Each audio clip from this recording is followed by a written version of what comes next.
dan juga kesejahteraan. Nah, disinilah bahwa sumber daya pertanian ini juga terbatas, ya kan? Saya lahan terbatas nggak? Terbatas, no. Bibit terbatas nggak? Ya. Terbatas lah. Pupuk terbatas nggak? Pupuk terbatas. Jadi semuanya terbatas. Jadi makanya kita perlu mempelajari bagaimana sih supaya sumber daya yang terbatas itu bisa termanfaatkan dengan sebaik-baiknya dan kemudian kita bahagia. Semua orang dapat dengan secara natural berjalan tanpa mungkin banyak diatur oleh pemerintah, tapi melalui mekanisme pasar. Nah, pencapaian MK ini adalah yang pertama setelah mempelajari mata kuliah ini, mahasiswa dapat memahami dan menjelaskan tentang ekonomi pertanian dan perannya bagi pertanian Indonesia. Jadi kalau ditanya tentang ilmu ekonomi itu ilmu yang mempelajari tentang perilaku manusia, bagaimana memilih sumber daya yang terbatas untuk memenuhi kebutuhan manusia yang tidak terbatas. Jadi itu sehingga tidak terjadi kelangkaan-kelangkaan, dan kalaupun terjadi kelangkaan bisa diatasi. Nah, itu pelajari dalam ilmu itu sehingga kita tidak terjadi kelaparan. Ilmu ini sangat penting sekali untuk kita pelajari untuk menjaga harkat dan martabat kehidupan manusia. Ya, paham ya? Oke, kemudian kita lihat di slide selanjutnya. Ini ada pokok bahasannya yang akan kita pelajari selama pertemuan semester ini. Yang pertama, pokok bahasan berkaitan ilmu ekonomi dan kaitannya dengan ekonomi pertanian. Nah, mungkin nih pembahasan ke depan kita masih memperdalam ini ya. Ini masih pembukaan aja, masih sekilas, belum lagi memasuki ke esensi terlalu banyak. Nah, ini ada pengertian ilmu ekonomi nanti tadi udah, kemudian pengertian pertanian tadi udah, kemudian definisi dan ruang lingkup ekonomi pertanian sekilas sudah kita sebutkan, dan persoalan-persoalan ekonomi pertanian. Nah, itu nanti akan kita coba kupas apa persoalannya dan apa solusi yang bisa kita ambil. Kemudian ini nomor 2, sumber daya pertanian. Pertemuan kedua ya, minggu kedua tadi sumber daya pertanian. Sumber daya manusia dan modal. Nah, ini sumber daya manusia atau tenaga kerja dan manajemen. Jadi tenaga kerja atau manajemen. Jadi tenaga kerja itu kan ada, kalau manajemen tuh orang yang mengatur. Kalau tenaga kerja orang yang melakukan pekerjaan kan sebagai bawahannya. Jadi semuanya tenaga kerja, tapi ada posisi manajemen, ada posisi pekerja yang di bawahnya. Kemudian ada bicara modal dan atau kapital dalam pertanian nantinya. Nah, kemudian yang ketiga, sumber daya pertanian juga masih lahan dan kelembagaan. Nah, ini sumber daya lahan, kelembagaan dalam sistem agribisnis. Nah, ini kalau kita lihat, anak-anakku sekalian semua, ini coba kalau kita lihat, ini masih kita bicara mikro ya. Masih bicara mikro kan? Nah, kemudian produksi pertanian, ini masuk mikro apa makro? Masih mikro. Masih mikro ya. Fungsi produksi, kemudian ada kurva produksi, ini adalah elastisitas produksi. Nah, kemudian ada biaya produksi. Ini pertemuan ke-7 nanti. Penerimaan dan keuntungan maksimum. Ini kira-kira apa nih? Makro apa mikro? Mikro. Biaya produksi, kemudian hubungan dengan produksi dan biaya, kemudian maksimisasi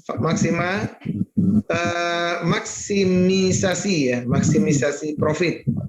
Nah, kemudian memaksimalkan profit dan minimize biaya. Terus ada permintaan dan penawaran hasil pertanian. Nah, ini masih juga mikro atau makro? Ya, masih mikro ya. Nah, kemudian yang ke-8 nih, pemasaran komoditas pertanian. Ini makro apa mikro? Ya, mikro ya.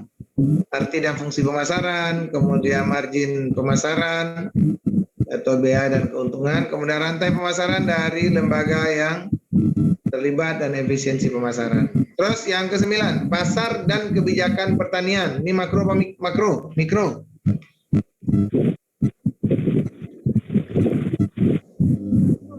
Ya. Pasaran dan kebijakan. Ya, mikronya pasar. Di sini mulai banci nih, mikro dan makro kita pelajari. Pasar itu apa? Mikro kan? Itu makro. Kebijakan pertanian? Makro. Makro. Jadi ini makro mikro di sini ya.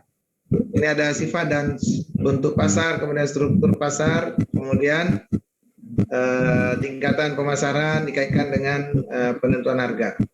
Kemudian kebijakan pemasaran. Kemudian yang pertama berikutnya adalah perdagangan internasional. Ini makro apa mikro? Makro. Hah? Makro. Oh, apa? Oh. Makro apa mikro? Coba saya mau lihat yang jawab siapa? Muhammad Rafli. Nah, apa Rafli? Kenapa perdagangan internasional makro? Karena ruang lingkupnya ada luas, Pak, ada ke internasional. Apa beda Rafli makro dengan mikro? Kalau mikro, Pak, ruang lingkupnya masih sebatas produsen dan konsumen, Pak. Jadi cuma masih produksi pemasaran itu, Pak. Tapi kalau makro udah mencakup kebijakan betul tentang udah mulai produksi internasional ataupun nasional, Pak. Mencakup yang luas, Pak. Ya, jadi kalau mikro itu kan dia satuannya itu kan keluarga, perorangan kan, keluarga, kemudian pasar. Pasar itu makro apa mikro? Mikro. Perusahaan? Perusahaan besar? Perusahaan. Mikro juga. Jadi perusahaan atau sama perusahaan satu perusahaan itu mikro. Tapi kalau sudah agregat atau sudah gabungan perusahaan se-Indonesia itu adalah makro. Jadi kalau gabungannya perusahaan-perusahaan itu makro, gabungan orang-orang, pendapatan satu orang itu mikro, tapi pendapatan orang-orang yang digabung se-Indonesia itu namanya makro ekonomi. Ya, jadi makro itu adalah gabungan dari mikro, jadi udah jadi besar dia, udah jadi dipelajari secara global, secara kebijakan umum. Nah, kebijakan pemerintah itu makro. Kemudian sistem agribisnis, ini makro apa mikro?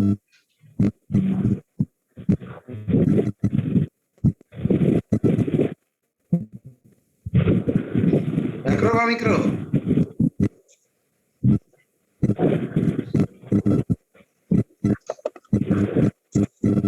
Makro ya. Terus pembangunan pertanian, makro apa mikro?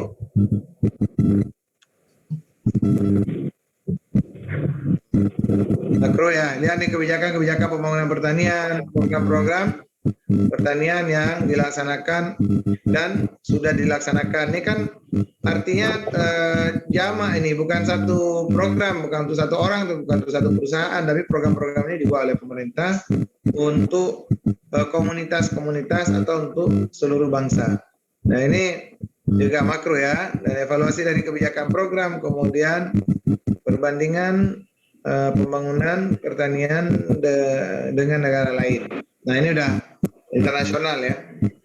Ini kira-kira nanti yang akan kita pelajari. Nah, buku banyak ya. Kalau mau baca, anak-anak milenial ini sekarang banyak baca WA atau banyak baca buku ya? WA. Kalau daya bacanya tinggi, bacanya baca WA tapi. Nah, ini kalau buku ada Economic of Agriculture, ada Agriculture Economics and Agribusiness, punya Kramer, kemudian ada Theory with Applications, second edition ya, John Willis sama Henson. New York. Kemudian ada Mubiarto juga nih, pengantar ekonomi pertanian. The Economic of Resources, Agriculture and Food. Ini McGraw Hill. Jadi ini literatur kalau membaca banyak, tapi kalau nggak banyak baca di WA juga banyak lagi literaturnya. Di media sosial banyak gitu, di Google ya, teman Google lebih banyak lagi. Nanti bisa jadi kalian lebih banyak tahu dari saya, karena sekarang kalau mau baca, tapi kalau yang nggak mau baca ya paling WA aja dia tahu.